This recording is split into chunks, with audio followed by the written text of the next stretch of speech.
So let's go directly to meditation. Donc, allons directement dans la méditation.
Settle your body, speech and mind in the natural states as you've done before. Établissez votre corps, votre parole et votre esprit dans leur état naturel, comme vous l'avez fait précédemment.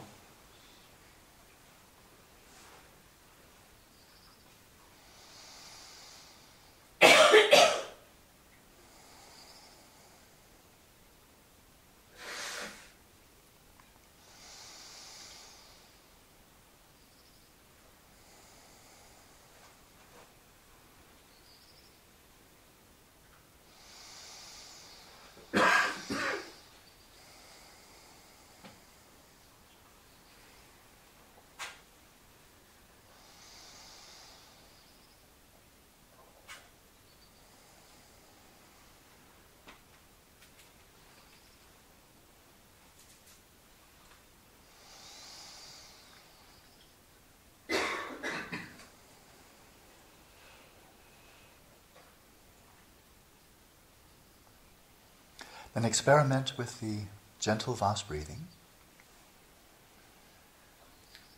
Et expérimentons le vase doux.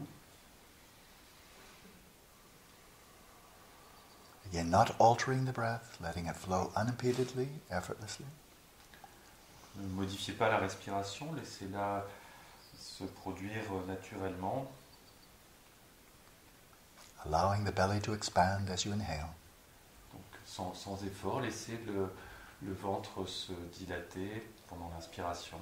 And then gently hold the roundness or the pot shape of your belly as you exhale. Et maintenez gentiment cette forme du vase ou du pot au niveau de l'abdomen pendant l'expiration.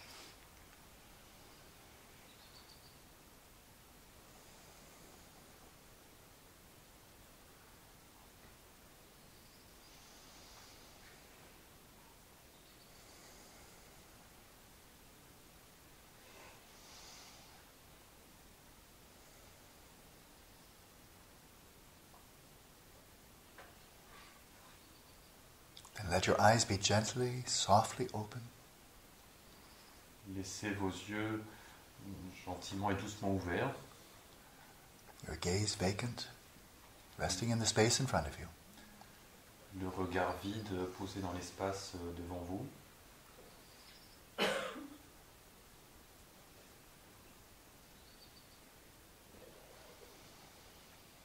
And now for a little while, simply let your awareness rest right where it is, not focusing on any object, just resting in its own natural clarity, transparency, luminosity.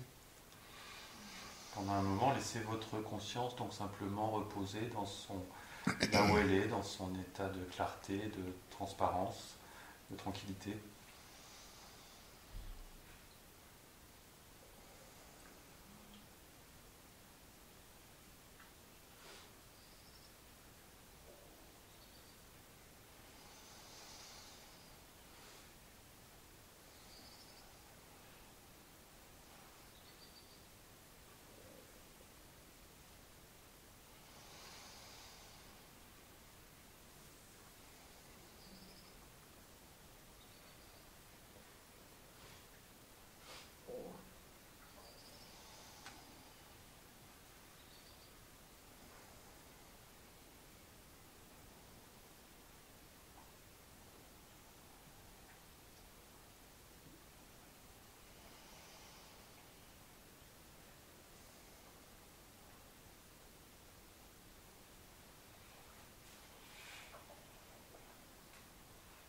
Simply rest your awareness in the present moment, without movement, without distraction, and without grasping onto any object of any kind. Reposez simplement votre conscience dans son état naturel, sans aucun mouvement, également sans aucune saisie vers quelque objet que ce soit.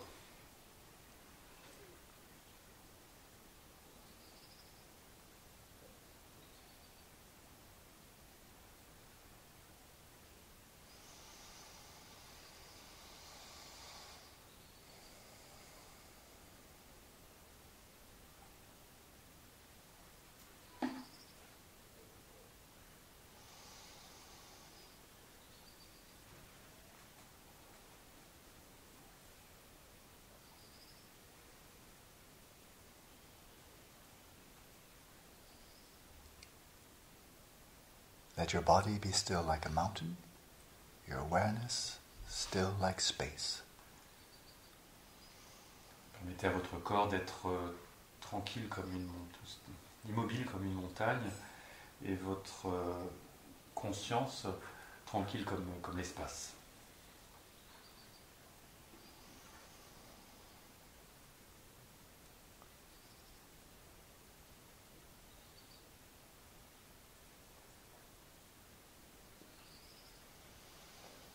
Experiment breathing through the nostrils or breathing through the mouth, and adopt whichever mode of breathing gives you a greater sense of ease, of looseness, relaxation.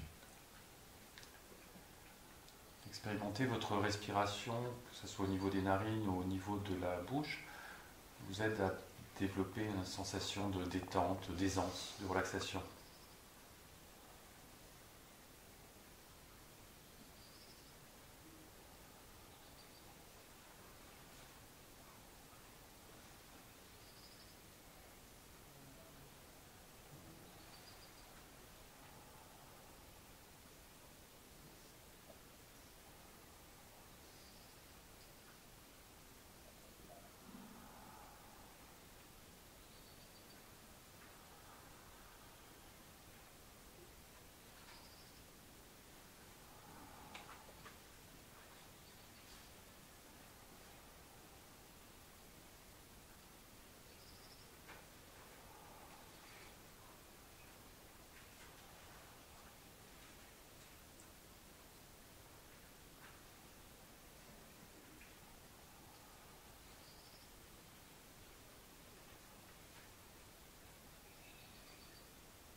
Whenever you retrospectively see, with your faculty of introspection, that your attention has strayed, wandered off, loosen up and return to the present. Quand vous rétrospectivement vous rendez compte que votre esprit s'est évadé vers quoi que ce soit, grâce à l'introspection, vous vous rendez compte et donc lâchez, revenez.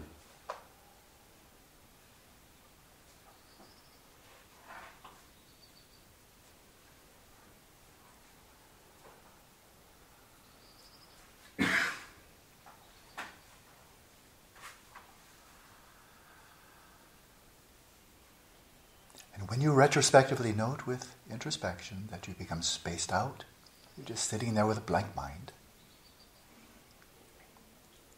then focus, restore the flow of knowing in this present moment, the knowing of knowing.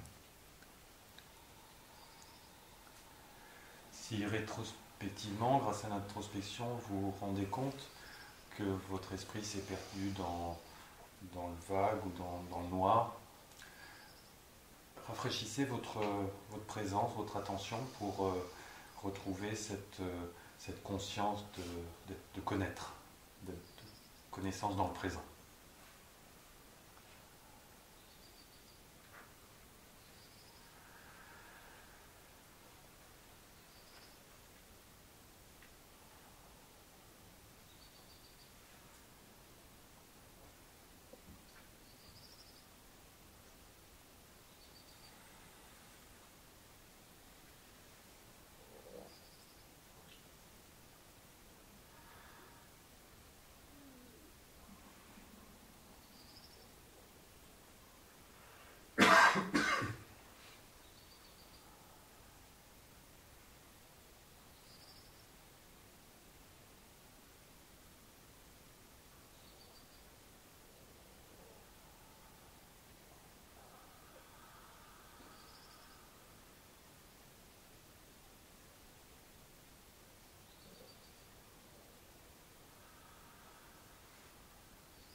And while sustaining the stillness of your awareness, let the light of your awareness illuminate the space of the mind. And whatever thoughts or images come to mind, simply note them, be aware of them, but let them be without modification. Et tandis que vous maintenez cette tranquillité, cette stabilité de votre conscience, permettez à cette clarté de la conscience d'éclairer tout l'espace mental et tout ce qui s'y manifeste.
Olaso, let's continue with the oral instructions of Lera Bina. Donc nous allons continuer avec l'instruction orale. Excessive, imprisoning constriction of the mind, loss of limpidity or lucidity, loss of lucidity due to lassitude, getting sloppy, and excessive relaxation resulting in involuntary vocalization and eye movements are faults.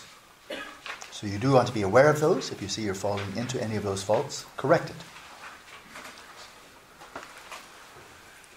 Donc l'excès de crispation mentale emprisonnant l'esprit, le manque de limpidité dû à la lassitude et la détente excessive provoquant des paroles ou des mouvements oculaires sont des défauts. Donc il nous faut être attentif pour observer la présence de ces défauts pour les corriger. In other words, there really needs to be a quality of discernment, of intelligence. The whole emphasis on maintaining non-judgmental awareness is actually way overblown in this modern mindfulness movement. Often it just means discarding all discernment altogether. That's a big mistake.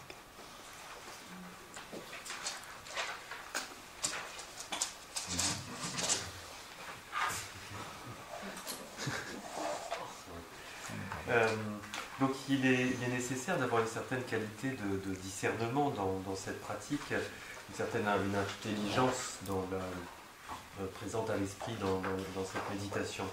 Et le fait de surévaluer, de surdimensionner cette notion d'absence de jugement tel qu'on le préconise aujourd'hui dans les mouvements de pleine conscience, c'est une faute, c'est une erreur.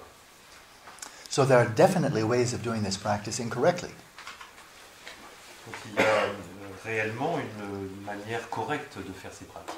The most common incorrect approach that is very prevalent in the modern world is just trying too hard.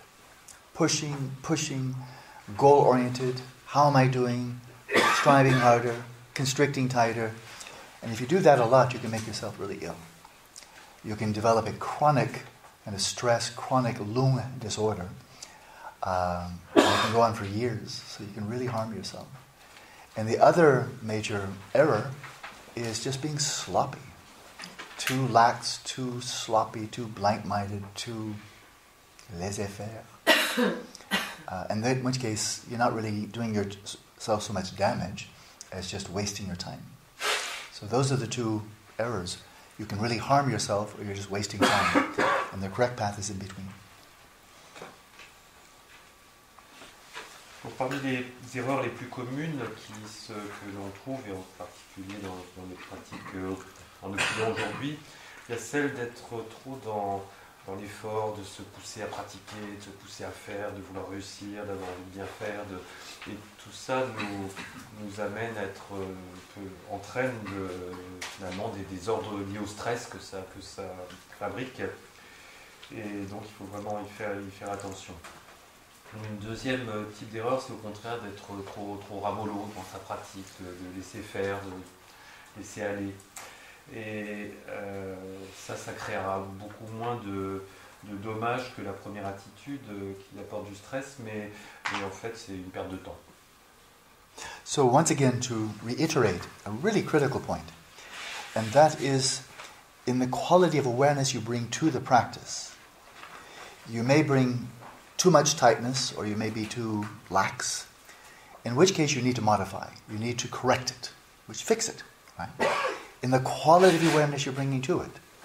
But now in terms of the appearances that are rising to your awareness, the thoughts, memories, images, fantasies, desires, emotions, those you don't modify at all. You see the difference, yeah? One is just the subjective awareness you are bringing to the practice, and the other is all the appearances, mental impulses, and so forth that are arising in the space of the mind, and you don't fix them. Even if they're awful thoughts, disgusting thoughts, destructive emotions, and so on. You don't fix it. Not in this practice. You're simply being aware of it. So objectively, don't fix anything. Subjectively, have a very sharp knife. Very clear, relaxed, still. That's like surgery. Don't cut away the good meat, but do cut out the tumor. The tumor of, how do you say, too tight, too soft.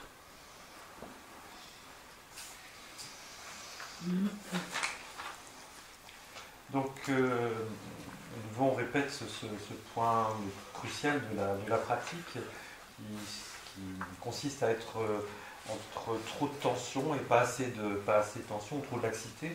Donc il faut être attentif à ça pour essayer d'ajuster la tension la plus juste possible. Et d'un autre côté, il n'y a rien à modifier de ce qui se manifeste dans l'espace mental, quelles que soient les pensées, les souvenirs, toutes les émotions, tout ce qui se manifeste dans l'espace mental doit être laissé tel quel, même si c'est horrible, même si c'est destructif. Il s'agit juste d'être présent à ces manifestations telles qu'elles apparaissent. Donc en fait il y a les deux attentions particulières à développer. C'est l'attention à l'objet, il n'y a rien à faire, juste être présent à l'apparence qui se manifeste. Par contre, du point de vue du sujet, de la qualité de l'attention qu'on y porte, là il faut que l'attention soit très, très précise, très tranchante. C'est comme en chirurgie, on a un bon scalpel, il ne s'agit pas de couper les tissus sains, mais de bien enlever la tumeur. Et là, ce qu'on cherche à enlever, c'est trop de tension ou trop de laxité. So it is a hindrance, which is to say you're simply creating obstacles for yourself, to talk about such things as extrasensory perception and miscellaneous dreams, and to claim, I saw a deity, I saw a ghost, I know this, I've realized that, and so on. C'est un obstacle, on reprend la lecture, on est page 4. C'est un obstacle que de parler beaucoup de choses comme les perceptions extrasensorielles et les rêves, ou de prétendre j'ai vu une déité, ou j'ai vu un fantôme, j'ai saisi ceci, j'ai réalisé cela, etc. So this is something that's very widely followed in the Tibetan tradition and also in some other Buddhist traditions as well. The theme of just keeping quiet about your own meditative practice. Donc c'est une instruction qu'on trouve dans la tradition tibétaine, dans le Theravada. Yeah, Theravada. Mais également dans la tradition du Theravada, qu'il faut simplement rester tranquille et calme par rapport à sa pratique méditative. It's generally a Buddhist principle.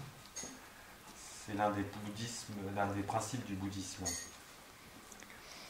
And there are many reasons for it, but one very obvious one is that if you are calling attention to yourself, oh, I had this incredible dream, or I had some premonition, I'm getting clairvoyant, or I saw a deity, or I've realized emptiness, I've realized Rigpa. All you're doing is calling attention to yourself, bolstering, strengthening ego. How's that going to work out? When the whole path is to dissolve the reified sense of ego, and here you are pumping it up, looking for praise, looking for acceptance, looking for respect, maybe money, So generally speaking, just keep quiet. You can speak with your guru, say anything you like. If it's really meaningful with a trusted spiritual friend, you may share experiences. But for the general public, quiet. Donc la raison de cette règle Et que fondamentalement, quand on commence à se dire tiens, j'ai eu un rêve merveilleux, ou j'ai eu une intuition prémonitoire, je développe de la clairvoyance, ou je réalise ceci ou cela, ça a tendance à nous ramener à soi, à nos réalisations et à gonfler l'ego. Et c'est tout le contraire de ce qu'on cherche à faire sur le chemin bouddhiste, c'est justement de le dégonfler au maximum, de trancher l'ego, et donc ça va tout à l'encontre. Donc bien sûr on peut parler de tout ce que l'on souhaite avec le gourou, quand on a une relation de confiance avec lui, on a le droit de parler de tout ce qu'on veut, mais vis-à-vis de son entourage, du public, il faut rester tranquille et discret. I was just speaking at a conference at Lerabling, Montpellier, a few days ago. And there was Tsoknyi Rinpoche, very, very good Lama. And he was giving a talk. He spent almost the entire talk talking about his own faults. Mostly one story after another of how really defective he is. Tsoknyi. Et donc récemment, Alan était à Lerabling, à côté de Montpellier, il y a Lama Tsoknyi qui était là présent, et dans toute sa présentation, finalement il a fait que parler de ses propres erreurs, de ses propres défauts, des propres difficultés. And all the time he's so relaxed, so happy. Et tout le reste du temps il était tout détendu, tout joyeux. And Sogye Rinpoche, who established this incredible center there, an extraordinary temple, he was giving a talk and he said, some of my disciples think I'm a Buddha. But I say I'm not a Buddha, I'm Bouton. I'm a sausage.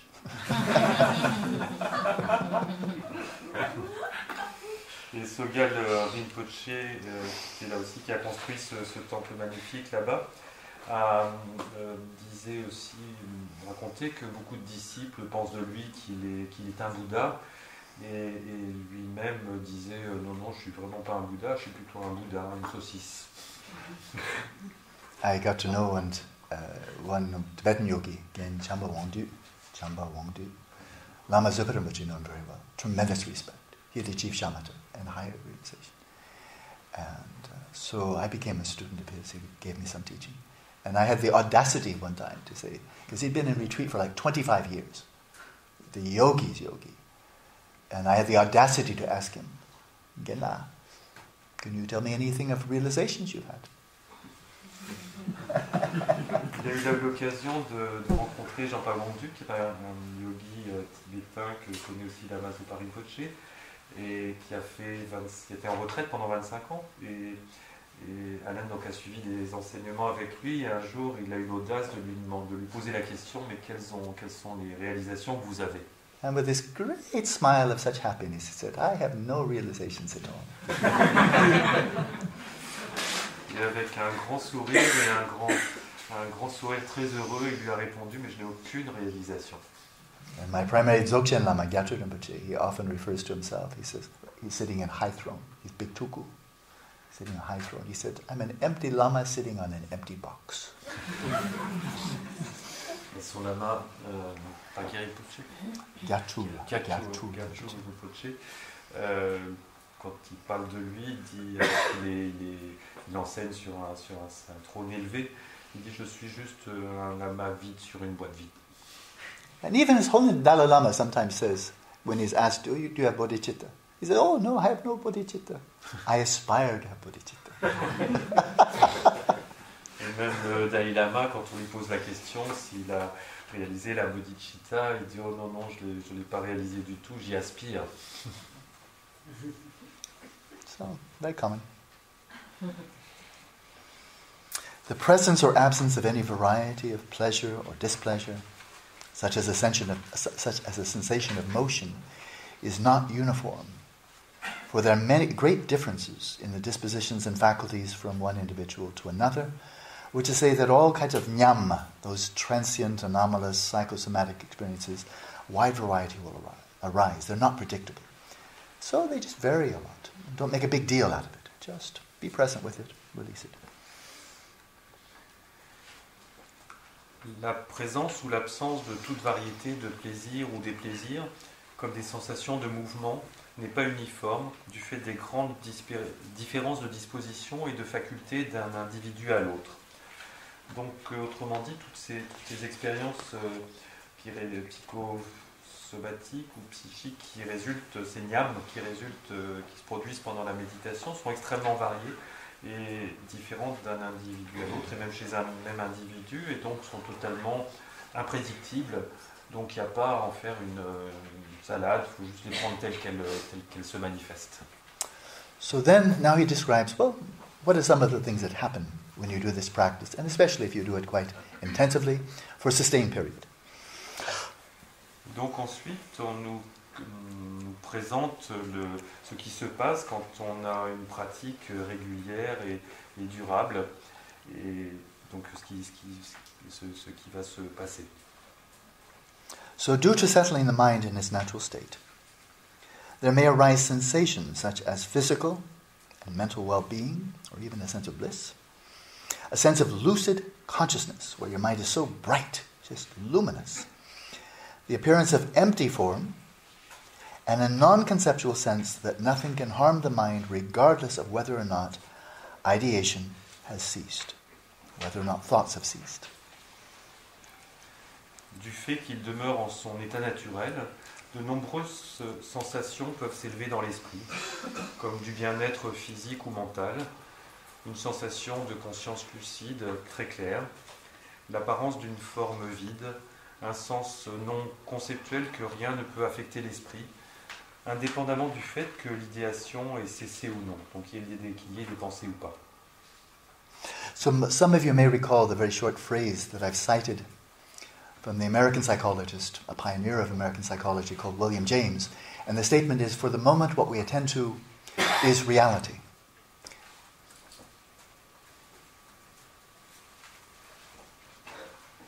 Donc certains d'entre vous vont probablement se rappellent peut-être cette phrase qu'Adam citait de William James à propos du moment où on aborde la réalité. Which is to say, simply, to paraphrase, the things that we count to be real, that we believe to be real, actual, are exactly those that we're attending to. Even if we're attending to something that's not existent, we still think that's real. Whereas if there are other things that do exist, but we're not giving any attention to them at all, we won't count them as real. So the attention is very powerful there in determining what we think is real. Donc il disait, pour paraphraser un petit peu ce texte, donc toutes les choses que l'on croit vraies, on les prend pour vraies pour la réalité. Alors que toutes les choses auxquelles on est totalement indifférent, on les ignore et on les croit comme inexistantes ou fausses. So imagine. Donc l'attention, ce sur quoi on focalise l'attention, la manière dont on focalise l'attention, c'est quelque chose de très important. So imagine this, again, type of thought experiment. Imagine that you're a Tibetan yogi and you go into some place of solitude, a cave, meditation hut, and for year after year, with almost no distraction, just single-pointed practice, you're resting the mind, settling the mind at its natural state, and all that you're attending to, 8, 10, 12, 14 hours a day, in single-pointed practice, is just the space of the mind and these immaterial, non-physical appearances of thoughts, dreams, emotions, desires, memories, fantasies. Just, you're attending homogeneously to this domain of reality that is just appearances to the mind, with no physicality, no atoms, no molecules, no physicality at all. Imagine you do that for 14 hours a day, for 5 years, something like that.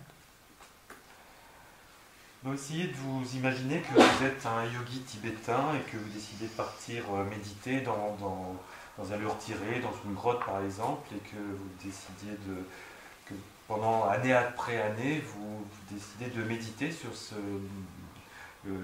établir l'esprit dans son état naturel, et que plusieurs heures par jour, 8 à 10 heures par jour, vous êtes dans cette expérience l'espace de l'esprit et de tout ce qui s'y manifeste, de toutes ces manifestations, ces pensées, ces rêves, tout ce qui est totalement sans aucune existence matérielle, sans aucune existence chimique, sans aucune matière, et que vous passiez ça 10-12 heures par jour pendant 5 ans. And then you come off your meditation cushion. You're coming out to have a glass of water, to cook some food. You have your in-between session experience. Yeah? You're engaging with the world around you. Et puis, vous sortez de votre méditation, il y a des pauses de méditation pour boire un verre, pour manger quelque chose. Vous revenez donc au monde autour de vous. And you're seeing all these colors and shapes in the visual field. Et vous voyez toutes ces couleurs, toutes ces formes dans le champ visuel. And you intuitively know all these visual impressions. These exist only in the space of my mind, not outside. They're arising in the space of the mind. These colors, they're not in molecules. They're not in photons. They're not inside your brain. You just intuitively know. All these visual impressions, they're empty. They're just empty appearances in my mind. And likewise, sound. It's an appearance in my mind. Smell, appearance. Taste, appearance. Even tactile sensations. It feels the same way during a dream. If you touch your face in the dream, it feels just like that. If you take a glass of cold water and you hold it in a dream, it feels just like that. These two are just empty appearances. Tactile appearances, just as empty as visual or auditory. And so as you're engaging with the world, you see everything I'm experiencing here. All these appearances of all the 5 physical senses, they're all non-physical. None of these appearances are made of atoms, made of matter. None of them. Not smell, not taste, not even touch, not sound. They're not made of matter.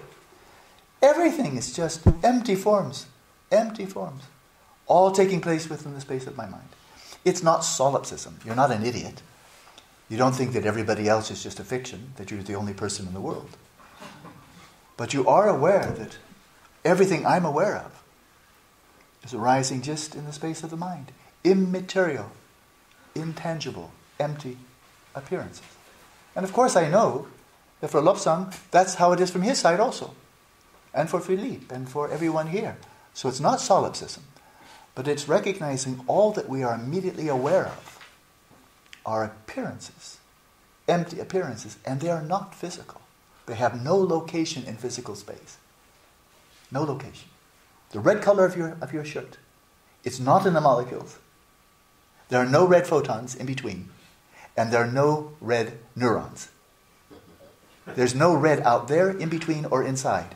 Red does not exist in physical space, and neither do any of the other sensory impressions. And of course, thoughts, dreams, images, same. That's what it's without philosophy, without reasoning. That's just how reality appears if you do a lot of this practice.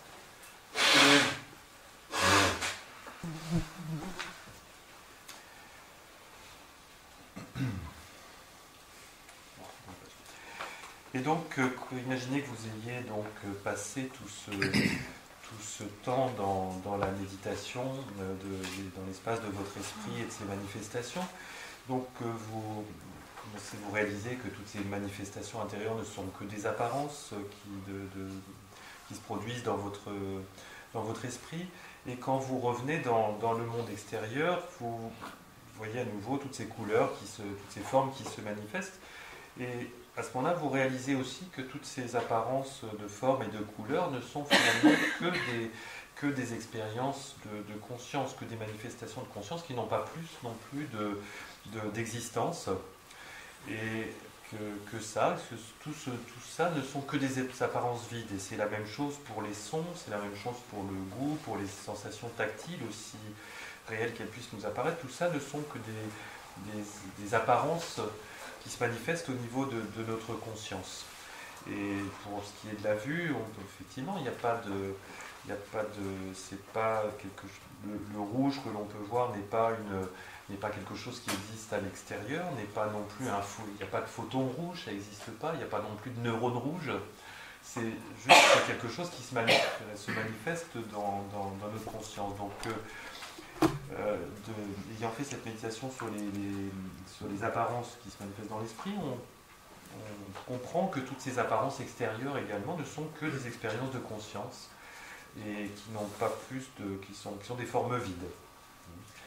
Et donc voilà un petit peu ce qui se manifeste au sortir d'une méditation, qui peut se manifester au sortir d'une méditation aussi longue et profonde et prolongée, telle que celle-ci. And then there are scientists and philosophers, I know some of them, who go into a similar samadhi on the physical.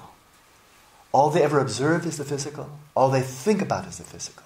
They absorb their minds in the physical year after year after year after year. Physical, physical, physical. They may even deny the very existence of introspection. Say, doesn't exist at all. No one has introspection. And insofar as they say, well, you have some experience of your mind, it's an illusion. Whatever you experience introspectively, it's an illusion. It doesn't count. So don't look, it's just an illusion. It's misleading. So there's actually a whole philosophical school called eliminative materialism. I know some of the advocates of this. And they say subjective experience doesn't exist. They actually say that. Eliminative materialism. The only thing that exists is the brain. Subjective experience is an illusion, and it's a non-existent illusion. So one advocate of that is a philosopher in California, very well known. He has, as men did 30 years ago, he has a photo of his wife in his wallet, and it's a brain scan. I'm serious. It's a brain scan of his wife's brain. See, you want to meet my wife? She's very nice. So for them, only the material is real. Only the material is real.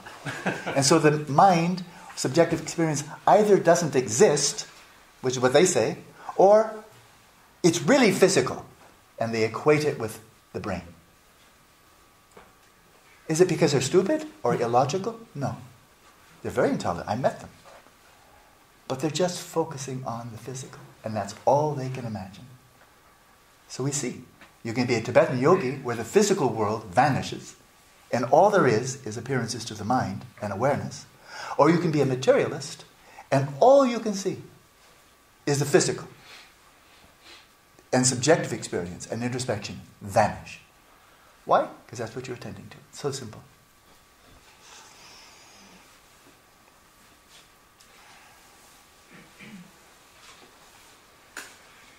Et donc, à l'inverse, on a tout un mouvement de scientifiques ou de philosophes qui sont dans le point de vue que tout est physique, au contraire. Il n'y a rien que du physique. C'est la seule chose qui existe, et ils vont même jusqu'à être dans le déni de l'existence de la capacité d'introspection, dans le déni complet de l'expérience subjective. Ils disent que tout ce qu'on expérimente de manière subjective, tout ça de toute façon n'est qu'illusion, n'existe pas. Tout ça, mais la seule chose qui existe véritablement, c'est le cerveau physique. Et il y a dans cette fonction vraiment dans l'approche contraire, il n'y a que du physique, il n'y a absolument rien du point de vue de l'expérience subjective intérieure, ni même la capacité de la regarder. Et il connaît un philosophe aussi américain qui se promène toujours avec la photo de son épouse, et cette photo, c'est le scanner cérébral de son épouse. Vous voyez, si je vous présente mon épouse, vous voyez, regardez, c'est une femme formidable. Et donc pour les tenants de cette philosophie scientifique, tout absolument est matériel, et c'est la seule chose qui existe. Et pourtant, ce ne sont pas des gens stupides, idiots, ce sont des gens qui sont très intelligents. Alain les a rencontrés, discuté avec eux, ils ont vraiment une forme d'intelligence, mais le truc, c'est qu'ils sont totalement focalisés sur ce qui est physique, qu'ils ne voient pas, ils n'ont aucune possibilité d'approche d'autre chose. Et donc, à l'inverse de ceux-là qui voient qu'il n'y a que le physique, dans la méditation, le yogi, on va adopter presque la situation inverse, de se rendre compte que finalement toute tout ce qui apparaît dans notre esprit, tout ce qui apparaît de manière subjective, tout ça ne sont que des apparences, il n'y a que des apparences et des formes vides. In 1989, the Dalai Lama met with a small group of scientists and philosophers who held this view.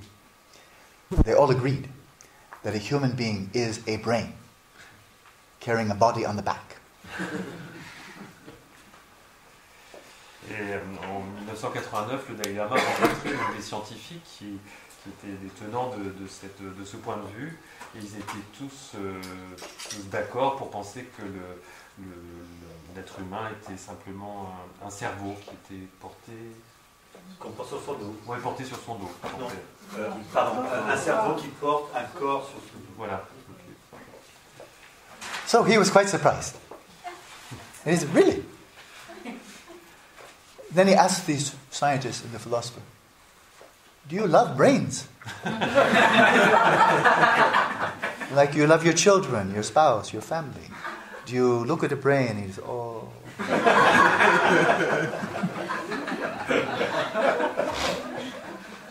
Et donc il était extrêmement surpris. Et donc il a eu l'idée de leur poser cette question, mais vous aimez les cerveaux? Quand vous avez vos enfants ou votre épouse, c'est leur cerveau que vous aimez? Vous les regardez leur cerveau comme ça avec amour et tendresse? And their first response, all of them, was, yes. They know they have to say that logically. Et dans leur logique, ils étaient bien obligés de répondre oui. And then His Holiness said, wait a minute. Really? When you look at a brain, you have the same feeling as when you look in your child's face? Or you look in your wife or husband's face? You have the same feeling. And the philosopher said, look out, it's a trick.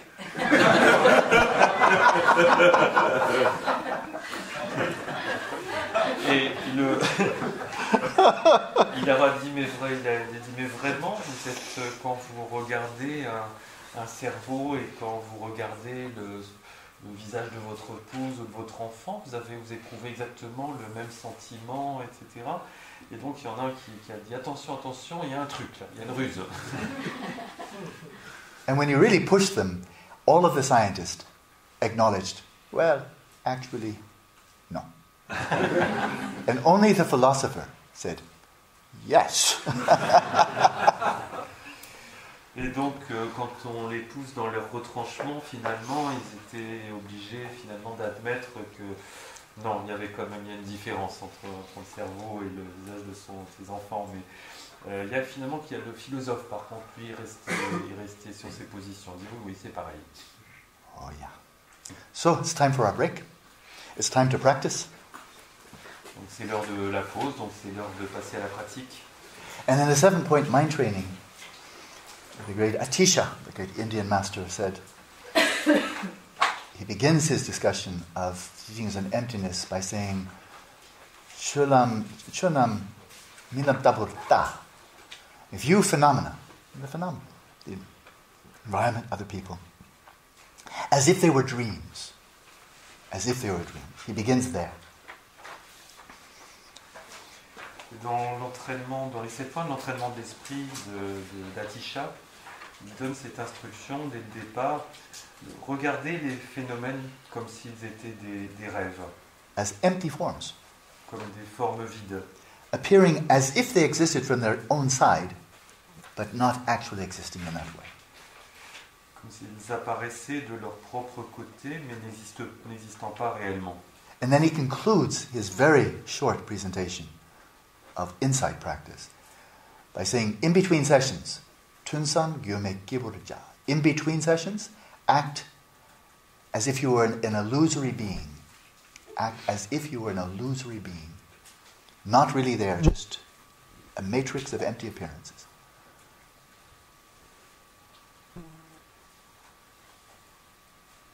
Et donc il concluait ainsi en disant entre les sessions, agissez comme si vous étiez un être illusoire, comme si vous n'étiez pas vraiment là tel quel, mais comme vous étiez un composé de matière composé illusoire. So our time here is very short. We're more than halfway through the retreat. Donc le temps est très court, nous sommes presque à mi-chemin de la moitié de notre retraite. We can talk anywhere. Anywhere in the world, we can always talk. We can talk. Anywhere. You can talk anywhere. In Paris, in Montpellier, in America. Anywhere you can talk. Yeah? Et nous pouvons parler partout où nous sommes. Nous pouvons parler quand nous sommes à Paris, à Montpellier, partout. Nous avons cette possibilité de parler. But here is an exceptionally conducive environment, so protected, all of our needs taken care of. And we have nothing to do besides practice and maintain continuity of practice. And nobody is requiring us to talk, except me. I have to talk. Sometimes. Ici, nous sommes dans un environnement très particulier où nous avons la possibilité de pouvoir continuer notre pratique méditative, notre présence consciente et personne ne nous demande de parler. Il n'y a qu'Alan qui est là pour parler. So I'm simply encouraging you to take full advantage. It's a very precious time. No demands on our time, no need to talk, and full opportunity with the environment to continuously engage in settling the mind in its natural state. Here we have the opportunity. Very rare. Donc il veut simplement vous encourager à la pratique de silence, de profiter de cette opportunité que nous avons de nous mettre pleinement dans notre pratique méditative. So let's continue practicing in all the four postures. Donc nous continuons à pratiquer dans ces quatre postures. And return at 5 minutes past 2. Et on revient à 14h05. Bon.